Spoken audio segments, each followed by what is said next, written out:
I don't remember being raised by you. And what's with this approach, Toby Frank? Isn't this kidnapping? Don't say such rude things. Cindy said as she smacked my cheek so hard that it made a loud noise. Do it more, I thought to myself. Soon, the taxi arrived at a slightly dingy-looking three-story building. Surprised, I'm the CEO's wife and living the high life, and you guys are still bottom tier pua. That's why I thought you deserved a piece of the pie. So she's definitely trying to take advantage of us. Eventually, I firmly declared with the help of my mom, Maria, and father, who had located me. No, my mom is only this person. For 3 times the length of time you raised me, this person has been by my side, providing a warm home. So what? Are you willingly living a pool life with this sick person? As Cindy said that, my father burst into laughter, looking genuinely amused. Ha ha ha. Hey, Cindy, let me introduce you to my family with a $500 million in your revenue. What? My name is Catherine Ruth. I'm 18 years old and just started college this spring. I was finally able to enjoy the days away from stress after I was admitted to university. Hey, isn't it about time? My father, Ronnie, in an apron, shouted from the staircase leading to my room on the 2nd floor. I got it. I also raised my voice. That's because today is the day for the university enrollment procedures. Since I've decided to attend a university in the next state, I need to receive explanations about dormitories and apartments from the school. Maybe Dad should come along after all. I'll be fine, just me. Really? Dad nodded, looking a bit lonely. Mom wanted to come, too. It's because of work. Can't be helped. Yes, we're a family of 3. However, what's a bit different from other families is that my mom earns outside and my dad is a stay-at-home dad. My dad, Ronnie, is 48 years old now. Mom, Maria, is 48 years younger than him. And she and I aren't related by blood. But for me, she's the only my mom. The woman who abandoned me, a 3-year-old girl, and my sick dad to become the mistress of some company president I would never recognize as my mother. I would never accept her. My biological mother left us 15 years ago. Her name is Cindy. I'm so furious just mentioning the word mom, so I always refer to her in my mind without any honorifics. Still, I wouldn't dare say such things in front of Dad. He's a very kind person. If I were to speak ill of my biological parents like that, he'd surely look so sad. I don't want to see that sad expression on Dad's face. I want to keep watching Maria, my mother, gently laughing between us. There are 2 reasons why Cindy abandoned us 15 years ago. One is my dad's illness. The other is her affair with the president of the company she was working part-time for at the time. At the time, my dad couldn't reproach Cindy for her infidelity. He simply didn't have the strength. My dad's illness is basically incurable. And at that time, the symptoms were particularly severe. Upon hearing about it, Cindy reportedly shouted angrily at my dad. Incurable. So you're saying it's a terminal illness? In a hospital room with several beds lined up, my dad was understandably disillusioned by Cindy's insensitive remark. That's why he easily signed the divorce papers she handed him. He couldn't allow a woman like her to be my mother. At the time, I was left in the care of my paternal grandparents, who hugged me and cried, feeling sorry for me. It wasn't until I entered high school that I realized half of those tears were out of frustration. They're now in a distant nursing home, living comfortably, but apparently during that time, the atmosphere was always tense due to Cindy's mistreatment and my dad's illness. My environment changed drastically when Mom and Dad met. My dad's illness wasn't immediately life-threatening, but at the time, a long hospital stay was necessary.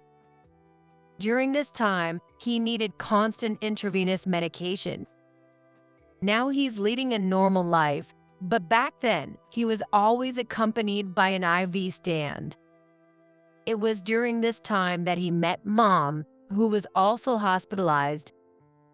At the time, Dad was 33 and Mom was 25. Dad was doing some work remotely from the company back then, trying to get by. The company probably wanted to keep Dad, who was a capable employee, on board somehow. But even that wasn't looking good. It was at that time that they met. Mom was hospitalized due to overwork and stress at the time. Transitioning from busy days to hospital life, she was apparently having gloomy days. As the two got to know each other and shared their situations, they apparently reached the conclusion that things might work out if they were together. They seem to keep quiet about the details, probably because they can't tell their daughter everything. However, even for these two, getting married right away wasn't feasible. Especially for Mom. It seems like people around welcomed an early marriage.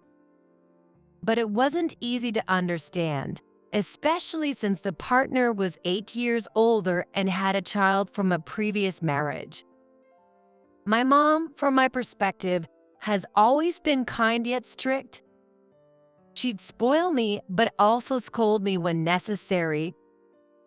After being discharged, Mom would visit Dad tirelessly between her busy work schedule.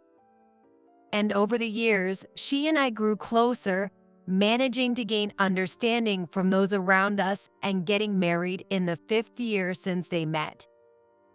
And for the next 10 years, we lived happily and peacefully. However, Catherine, are you Catherine? a voice I didn't recognize called out to me as I obtained the university paperwork and was about to head for the dormitory information. It was Cindy. Hey, Catherine, do you remember me? I'm your mom. With those words spoken in a coaxing tone, Cindy approached. I was startled and started to run away. Everyone must be confused. Since the age of 3, I've never met or seen the woman who claims to be my mother. May I ask who you are? Don't be so formal. I'm your mom. Now that she mentioned it, she was the person in the photos from the album. My grandma once mentioned to me that I still had photos of that woman. It couldn't be helped. In my photos until age 3, this woman inevitably appeared up close to me. Dad probably endured seeing her because he didn't want to throw away my photos. By the way, I heard the kind reason from Mom herself. Unfortunately, I don't know you. What? Are you angry because I didn't come to see you? With a wry smile, Cindy approached slowly. If you follow strangers, my family will be angry. Don't say such cold things. Saying that, Cindy reached out her hand, so I hurriedly shook it off and went back home. I heard humming as I opened the door to the apartment. My dad was preparing meals in the kitchen. Every single day, Dad would think of dishes that Mom and I liked and cook them. but I wanted to settle this matter before Mom came back. Dad. I rushed into the kitchen, flustered. Oh, Catherine, what's wrong? You look pale. And you're earlier than expected. Oh, Yeah, I'll talk about the dorm later. As I sat down at the dining kitchen table, Dad gave me some water, and then I said this. That woman was at the university. that woman. Yes, it's her. The one who abandoned us 15 years ago. What? Dad instinctively pulled the chair next to me and sat down. You recognize her well, Catherine. I've seen her in photos, and besides, she was desperately trying to get close to me. That's troubling. Dad crossed his arms and nodded. Hey, what do you think I should do? That woman might show up at the university again. It's possible. There's no need to meet her. We shouldn't have any connection with her anymore. But still. Scratching his head, Dad furrowed his brows. Why did she suddenly approach Catherine? What do you mean? Dad didn't answer that. After a while, Mom came back. Welcome back. I'm home. Thanks for preparing my favorite food for dinner. I think it's Mom's good point that she always brightly expresses her gratitude without hesitation. Her job is really busy. She leaves early in the morning and comes back late at night most of the time. She might be busier than the average father in ordinary households. I don't know whether it's because of that or because she's concerned about me, but Mom never tried to have her own children. I've asked her lightly before, and she responded like this. No, I'm actually too busy to even think about having a child. Besides, Catherine is my only daughter. Even so, I think it's impossible for her to have never wanted children with the person she loves. But including that, I respect and appreciate her, and I hope she'll be happy forever. Fortunately, she's still only 40 years old. If she wants, she can still have a child. Even if I go to university or become independent in the future, it might be better for there to be a child between the two of them. Besides, we have a very capable house husband in our house. From that evening on, my phone was constantly ringing with calls from an unknown number. Dad, what's this? Showing him the call history, Dad hurriedly pulled out an old address book. It must be a number not registered in his current phone.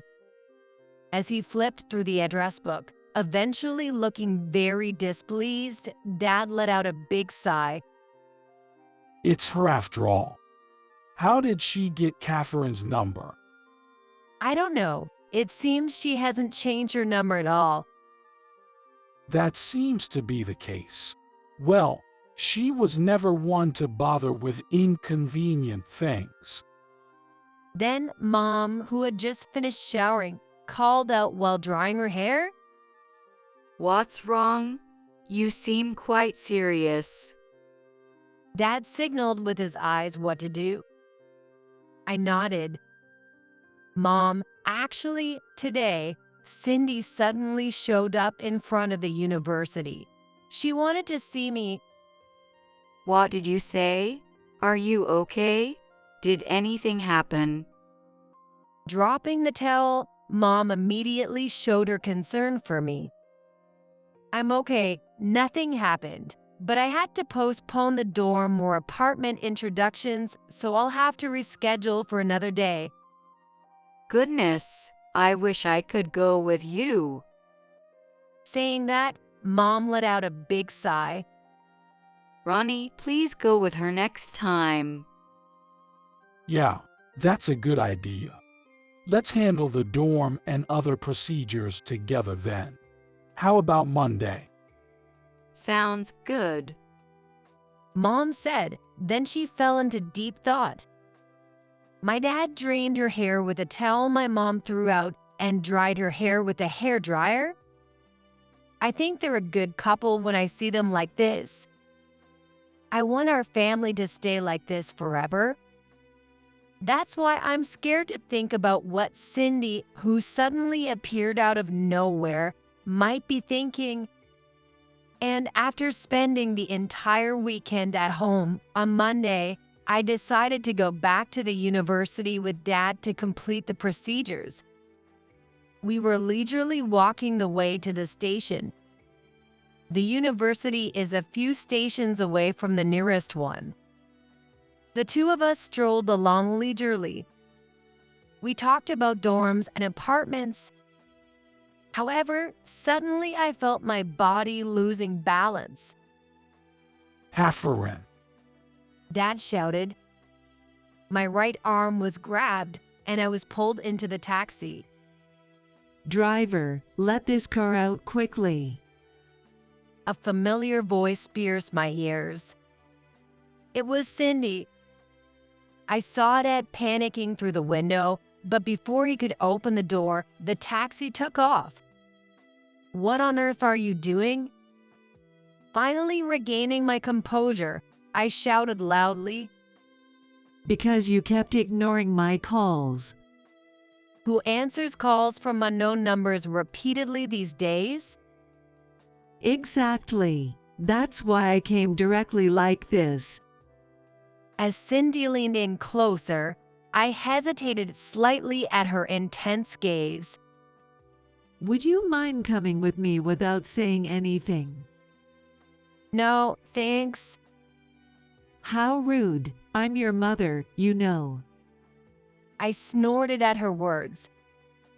What's with that attitude? Do you really think you're a mother to me? Choose my words carefully, clearly conveying each one. Make sure it's loud enough for the previous driver to hear. Because I gave birth to you. You're my daughter. I don't remember being raised by you. And what's with this approach, Toby Frank? Isn't this kidnapping?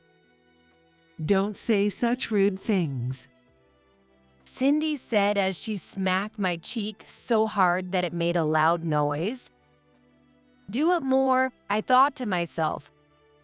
Eventually, the taxi arrived at a slightly dingy 3-story building. Where are we? My company. Surprised. I'm the president's wife, living the high life. You guys are still poor bottom feeders, right? So I thought you deserved a piece of the pie. She's trying to take advantage after all, I thought. Once inside the building, Cindy pushed me into a nearby room and locked the door. What are you doing? As I kept banging on the door, I shouted to Cindy outside. Just wait here for a moment. What's going on? I quickly sent a message to my dad that I was here. I took a screenshot of the map's current location and the view from the room's window and sent them as well. Immediately, I received a reply, just stay still, I'll do something. Of course, that's what I intended to do. Soon, Cindy unlocked the door and pulled me out. As she grabbed my arm, we climbed the stairs together and reached a room on the 2nd floor.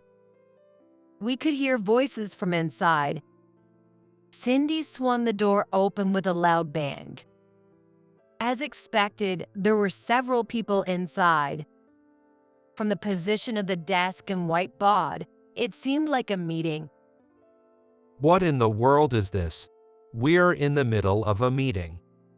Among them, a younger-looking man with glasses stood up and approached us. Cindy also pulled me inside as she entered. What do you mean, Edward? I think I have the right to participate in a meeting to decide the future direction of the company as his wife. We didn't call for you. Oh, I don't think you should talk like that to your stepmother, do you? I see. So basically, this guy, Edward with the glasses, is the president's son. But the white bod has something written about the next management policy or something. And the president himself isn't here. What does that mean? You're just the old man's second wife. Besides, you've been involved with him since my mother was around. What kind of stepmother are you? That's right. After the president passed away, there should have been discussions after the funeral about what comes next. Cindy, what on earth are you doing here all of a sudden? Oh, acting all high and mighty, just because you used to be my boss. For some reason, Cindy pushed me forward. Hey, Edward, the girl who's like your stepsister is struggling to pay for university. Can't you spare a little money for her tuition? What? I was taken aback. Is that why I was brought here? Tuition. Edward's tone changed slightly. Yeah, this girl is my real daughter. Just turned 18. She's just started university, living in poverty with her sick father. So, if you have any intention of supporting this girl even a little bit, couldn't you allocate a bit more of his estate to me? I looked at Edward's face. I could easily sense his discomfort.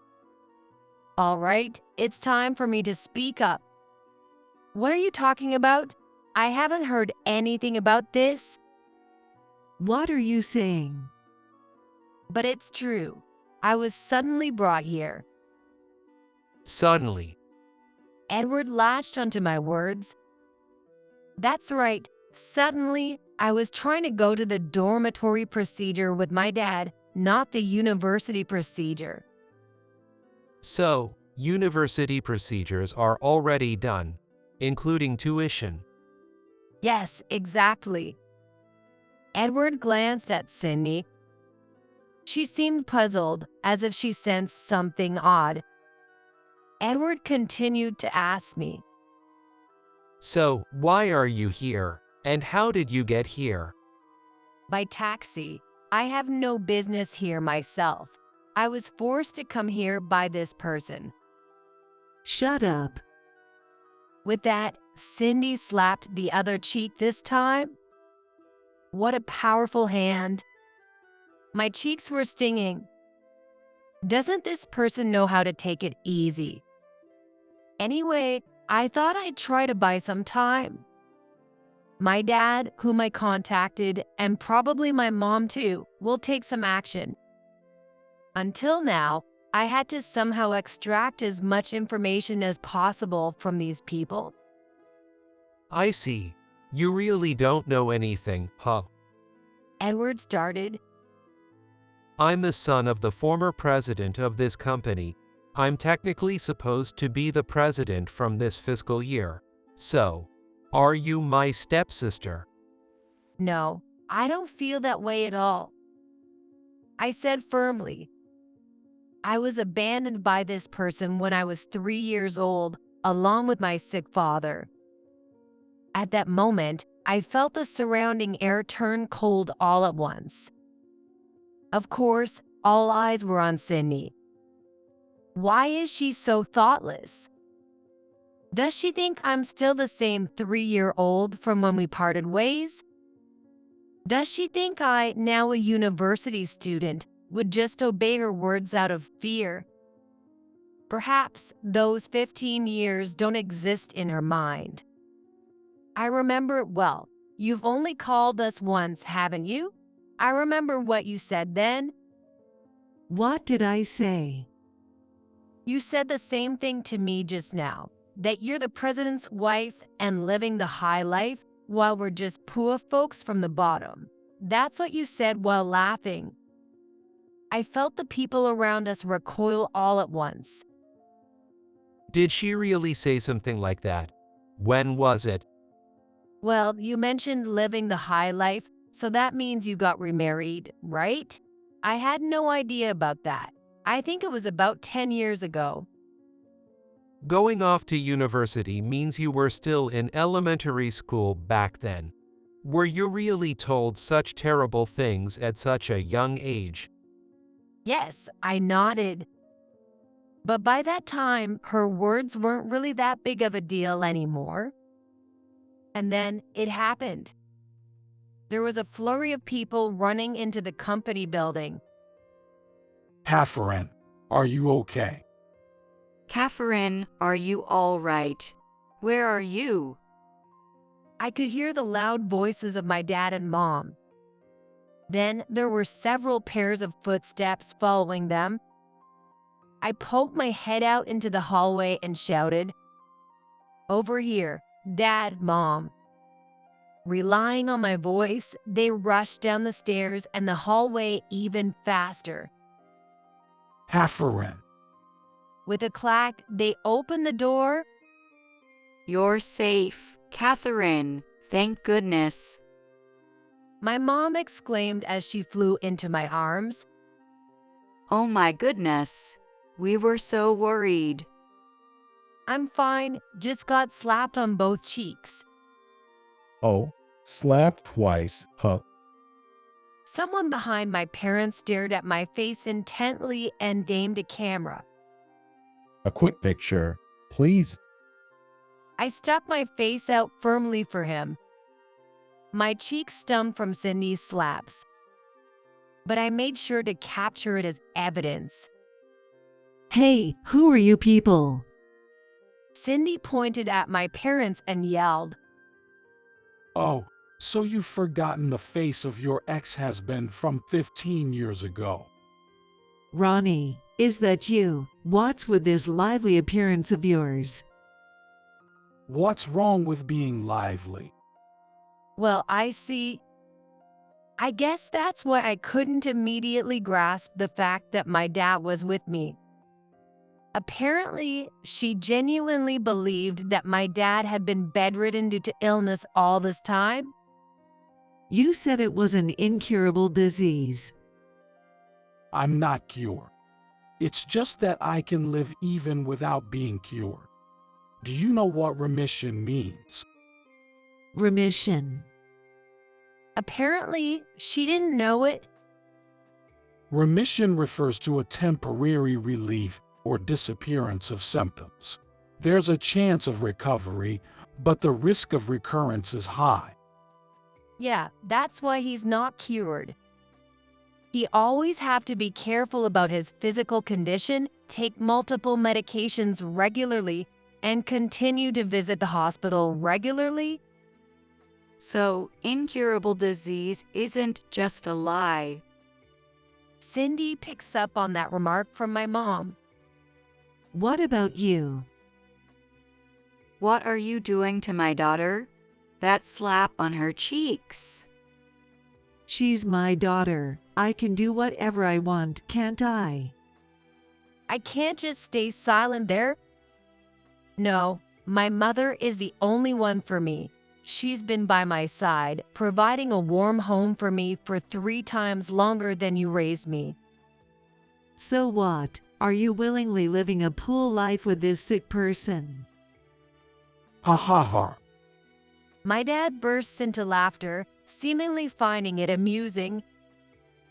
Hey, Cindy, let me introduce you to my family and the company with an annual revenue of $500 million. Well then, nice to meet you again, Cindy.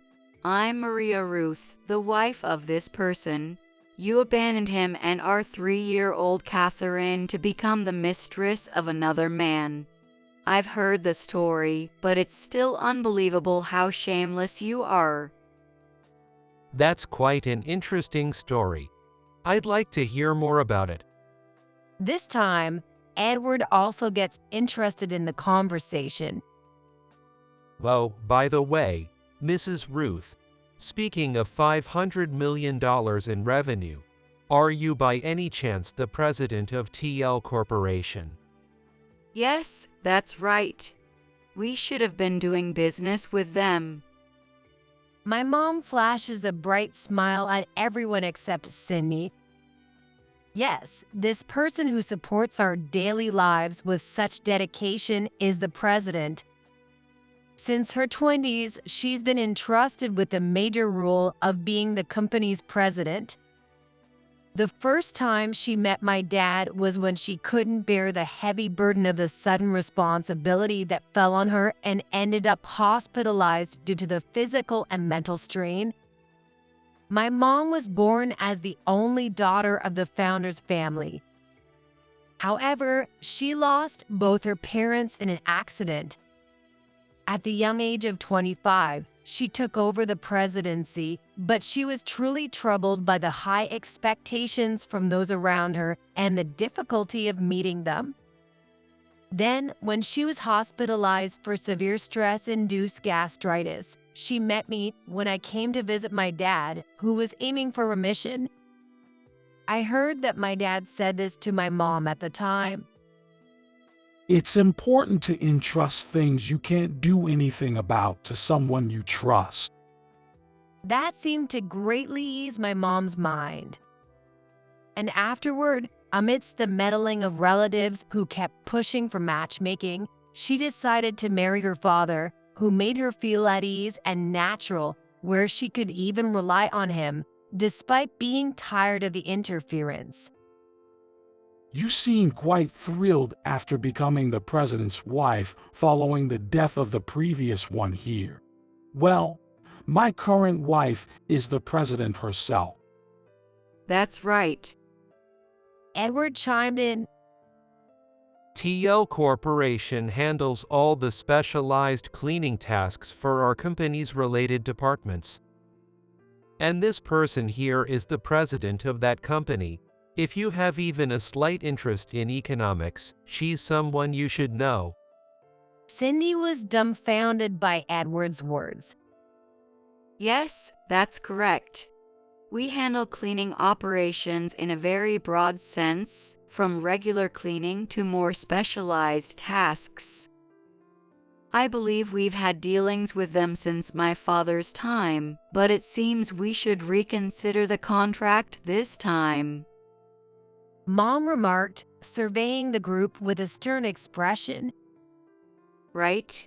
It would make sense to terminate the contract with a company associated with someone who'd go as far as kidnapping our daughter. Can't trust them. Upon hearing this, the senior executives present shifted uncomfortably. Please spare us. Our business wouldn't survive without the cooperation of your company. Oh, really? Cindy looked bewildered by what was being said. Cindy, did you really not know about that? And yet, you've been trying to stop me from becoming the president and even attempting to withdraw money. Ignorance can only go so far. In fact, your presence in this company is nothing but harmful, isn't it? Right, everyone? Absolutely. Jay, that's right. The company's senior executives voiced their agreement. Wait a minute, are you saying? In the first place, didn't we already give you your inheritance from my father's will long ago? What happened to that money? Are you suggesting that you've spent it all in such a manner, or was it originally some kind of debt? Edward pressed further.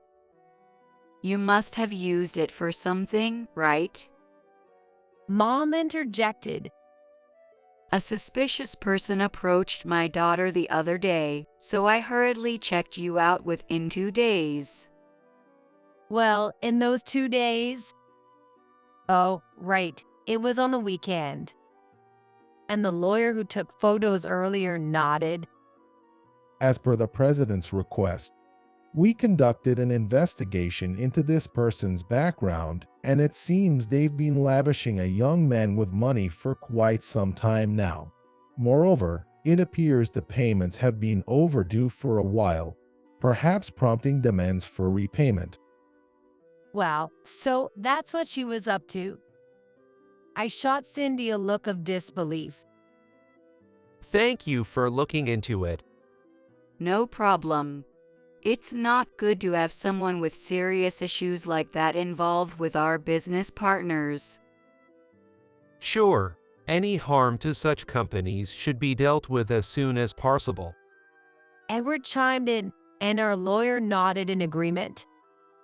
Suddenly, several men entered from behind. Cindy Hayes, you're under arrest for abduction and confinement.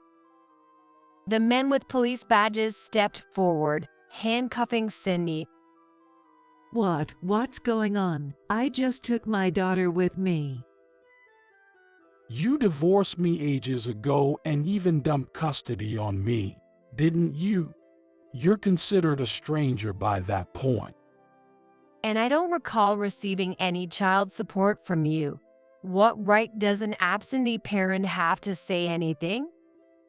I added exasperatedly.